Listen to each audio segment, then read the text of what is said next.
All right. My name is Ty. How are y'all? I get really excited.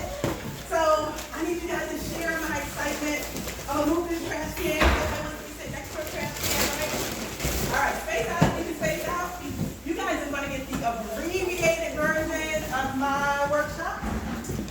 So I'm gonna pass around some handouts. Some of them have staples in them, some of them do not. Sorry. I ran out of staples, so some of them not. So pass one, take one, pass it, and then I'm going to get started as that is going around. So can you keep your pencil with you? Oh, never mind. So this is a whole package.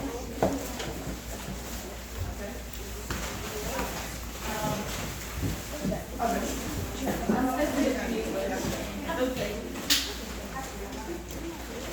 All right, so the name of my workshop is Hello Body. Can y'all say hello body? Hello body. Say it louder, hello body. Hello body. Say it one more time, hello body. Hello body. Ooh. Y'all didn't see this over here. She was like, she got into it. She said, hello body. She got, can y'all say it one more time and get into it like she did? Come on, 1, 2, 3. Hello body. Yeah. So 1, 2, 3. Oh, okay. So let me talk to you guys about what does this whole Hello Body, it's a whole movement. What this whole Hello Body movement is all about. It is about self-acceptance, self-love. It's about celebrating and embracing yourself as you are right now. You should have a packet. Your packet should have 4 or 5. Let's see. It's coming around. So I printed 25. I think there's more than 25. So somebody's gonna have to look over somebody. I'm sorry. It's only 25, all right? All right. So let me ask you guys something. Cause you guys, we're gonna be real because y'all older, and I love that y'all older, so I can be real with y'all. Raise your hand if you have noticed within the last couple of years, everybody want a Brazilian butt lift. Raise your hand. Everybody want a Brazilian butt lift? Raise your hand. Raise your hand, okay? Raise your hand if you have noticed a celebrity that don't even look like themselves anymore. You look at them before and after, you're like, who is that? Who is that? Okay, put your hand there. Raise your hand if you have noticed that everybody is getting work done on their body. Work done on their body. Okay, put your hand down. Why do you have to do that? Why do you think that is? That everybody's getting everybody. Social media. Is getting a Brazilian butt lift. Y'all know what a Brazilian butt lift is? Some people like a BBL. A BBL? Y'all know what that is? Y'all know what that is? Oh, okay, so let's just talk about it. Can we be real? Can we be honest? All right, so Brazilian butt lift, when you go and you get some injections in your booty to make it bigger. So some people get the injections from like foreign substances, like crazy stuff that they don't even know what it is. Some people get their fat injected. But either way, do you know that Brazilian butt lifts are like the most risky surgery of them all? Like you can die from getting a Brazilian butt lift. Like you can be dead. And guess what? That is not stopping anyone. They're like, sign me up. And so that is why I started this whole bodacious body love movement, because I'm like, this don't make no sense. It doesn't make any sense that, you know these risks, yet you're still signing up for it. Like you can die. So we're going to talk a little bit about what goes into the decision-making process of someone choosing to die for getting a Brazilian butt lift. Why is that? And we're going to take a look at body image and self-image, okay? So that's the first page. It just kind of introduces. If you ever want to follow me on social media, Bodacious Body Love, y'all have one? Okay, I'm going to give you mine. Can you look over her? Because I don't have any. Can y'all share for us? Yeah. All right, so I brought my computer, so it's on my computer. All right, so let's talk about, I'll skip a whole bunch of this stuff so we can have time. All right, so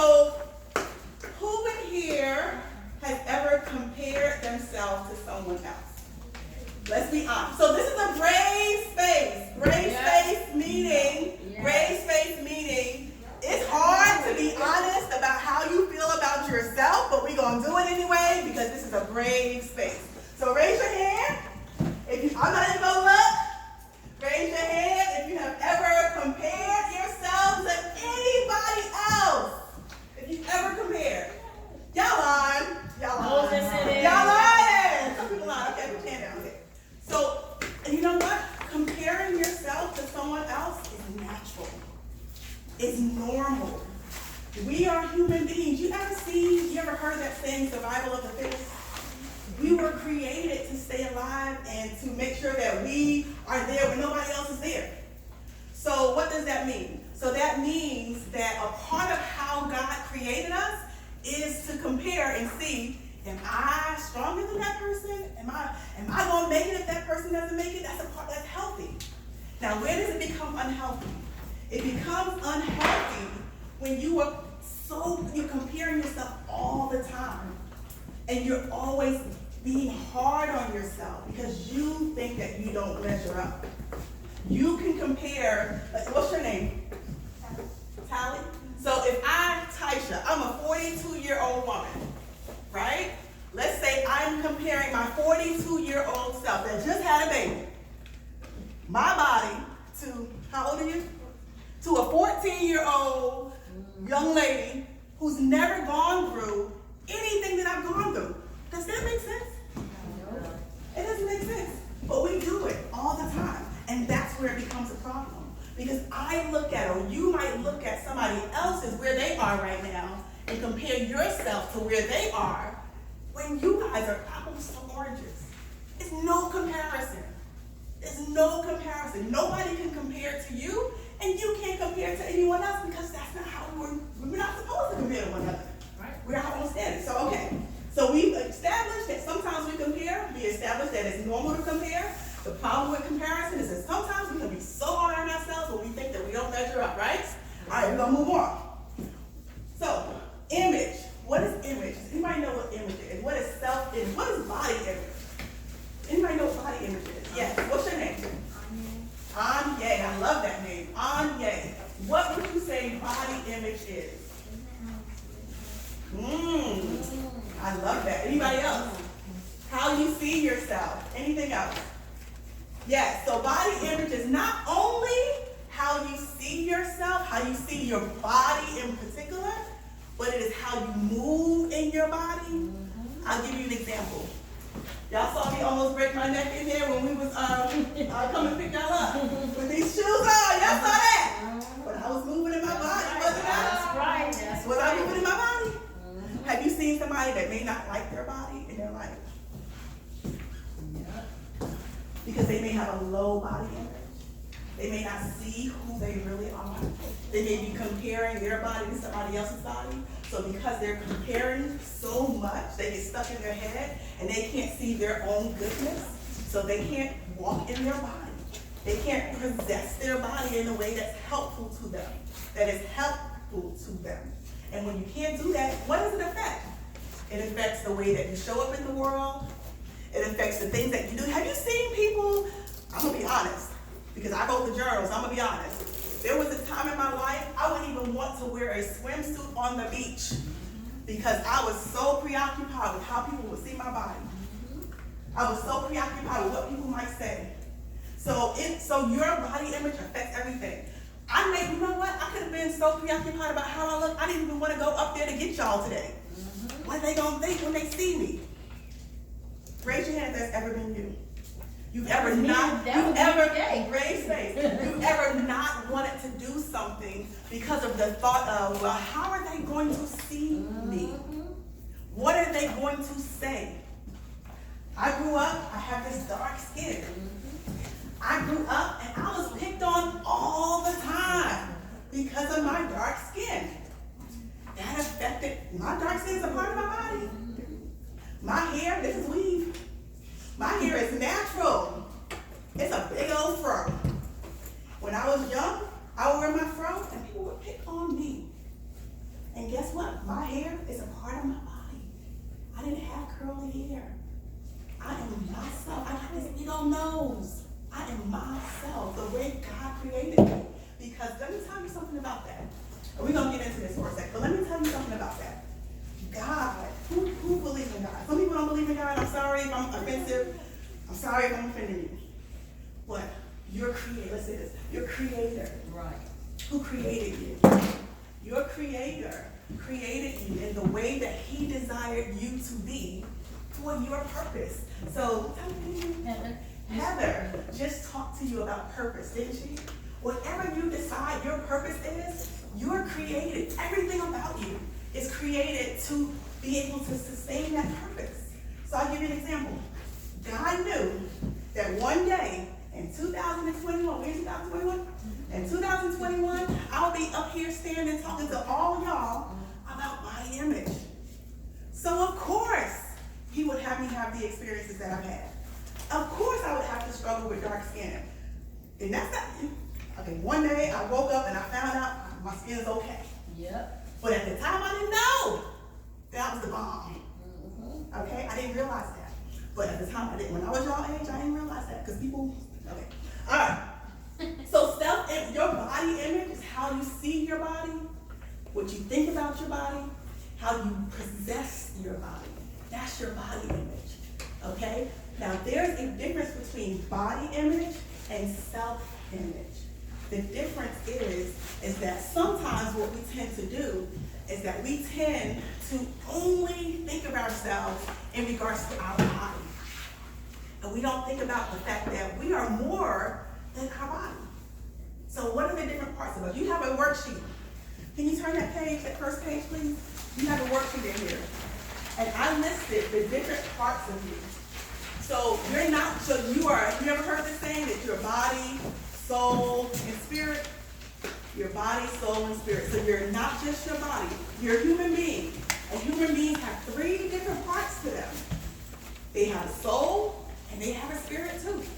And what we do is we focus only on the body, and we forget about our soul, and we forget about our spirit. So what I want you to do, let's talk about the different parts of you.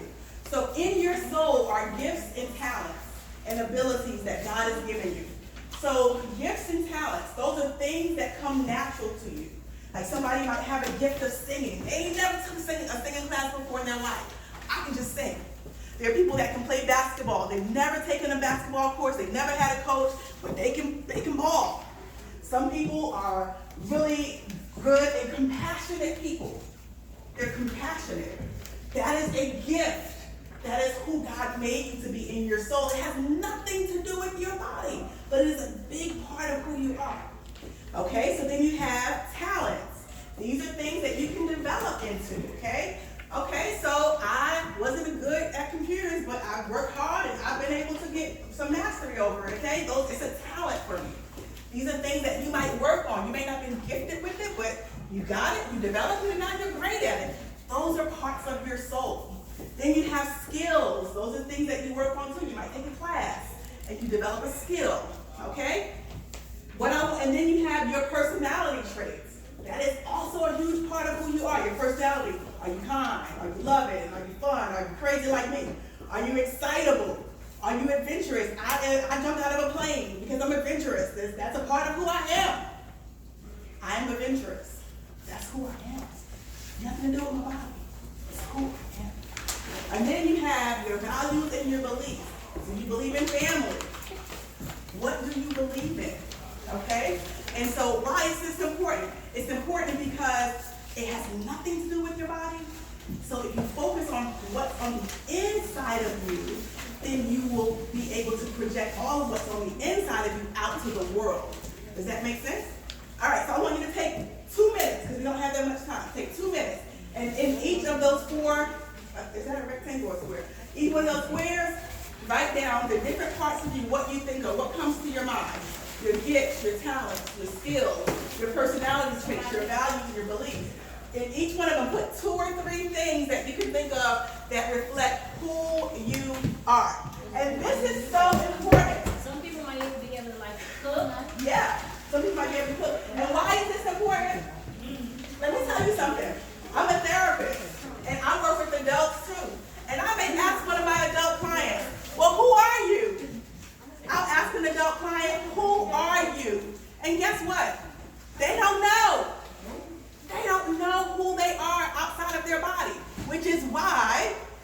get a Brazilian butt lift.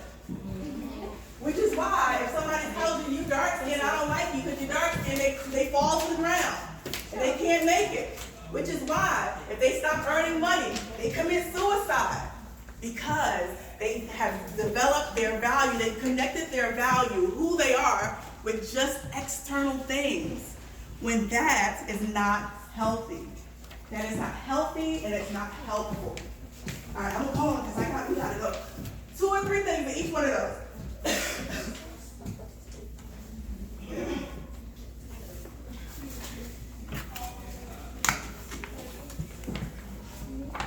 All right, I'm gonna give you guys about 1 more minute. You know what we're talking about? It's 2 o'clock. Okay. All right, we gotta go. All right, so let's talk about the things that disrupt your image of yourself. Body or image altogether. So there are 4 things that I want to talk about really quickly. And in your notebook, turn page, sweetie. You help me. So we ain't gonna be able to do that, turn. On the 3rd page, on the 3rd page, there are 4 things that can influence how you see yourself. I want to talk about those really quickly, okay? Number 1 is disruptive experience. And I'm not gonna ask you to raise your hand, but for me, when I was younger than you guys, I was molested. I was molested by adult men and a woman, to be honest. I was molested. Me being assaulted, me being molested changed how I saw myself. I became promiscuous. I started doing things to reflect what I thought about myself. So disruptive experience. People saying you're dark skinned so you're ugly. That's a disruptive experience. People looking at you and maybe saying things about you. Your mom or your dad telling you this and that about yourself. That changes how you see yourself. So we call that a disruptive experience because you might start thinking, in order to get attention from men or from whatever, in order to get positive attention, I have to be a certain way. I have to dress a certain way. But that is a disruptive experience because that makes you take the focus off of what's on the inside and puts it on the outside, and you show up in the world like that. So the next one are the voices. Now we are the most critical of ourselves, right? We hear criticism of ourselves all the time, but then there are also the voices of other people that really influence how we see ourselves. Like I said, people will talk about me, right? That influences. If you are not careful, you will, let me tell you something. If you are not careful, you will begin to believe what other people think about you more than you believe what you think about you. If you're not careful, there's going to be somebody that might come in your world and they may say, hey, you ain't going to never be nothing. You ain't going to never be nothing. And guess what? One day, all you can think of when you're trying to do something is, I'm never going to be anything. And why is that? Because you believe what they said over what you believe about yourself. And when you start doing work, you're like, wait a minute. I don't even believe that about myself. It's what you said about me. And so a part of our responsibility is to sort out, whose belief is this? Who has thought about this is in my mind? Am I believing what this person said about me? Or am I believing what I believe about me? And what you believe about yourself is the most important thing ever. Ever. I think we're going to have to go. Okay, next one. History. Okay, black women. Women of color. Guess what, black women and women of color? Guess what our bodies did back in the day? Guess what our bodies did back in the day? Work. Guess how people saw our bodies? As objects, sexual objects. And so the slave master would have sex with black women and colored women and have babies with us and breed us, make us work, right? Because our bodies are strong. And so they would use our bodies for their purpose. And so then we have a mentality. We have a mentality that goes with that, like historically, that black women are this, black women are that, and we sometimes play along with it. Black women are only for the enjoyment of sexual pleasure. That is the stereotype that goes all the way back to slavery. And so when we think about the fact that Men see us as objects. We're fighting history. We're fighting history. So when we think about the fact that, oh, I want to please a man, so I'm going to have my body, I'm going to get a Brazilian butt lift so I can please a man, that is history playing itself out still. Do you guys understand that? Then we got culture. We got pop culture and media. So when I say pop culture and media, what are the songs? Have y'all heard? I started listening to this. I don't hardly listen to radio. I started listening to the radio. I heard a song called Body Yada Yada Yada Yada Yada Yada Yada Yada Yada Yada Yada Yada Yada Yada. Big waist, tiny waist, something, something, something, something. You can't compare to me. Da da da. I want he wants. I want he needs. All this stuff. I heard songs about men talking about, I'm gonna get her that Brazilian butt lift because she'll be the bomb and da da da da da da. It's crazy. Because that perpetuates a myth or a thought. That perpetuates a myth and a thought that we begin to try to measure up to. So remember that you do not have to listen to that. So become a critical thinker. What is a critical thinker? A critical thinker is someone that thinks about who made this song, what was their purpose, what were they trying. Every media, the goal of media is to try to influence you. Media wants to influence your thought pattern. They want you to buy something. They want you to think something. So be a critical thinker in regards to that part. All right. Do that stuff when you get home. But I want to do something real quick. We're going to let our soul glow and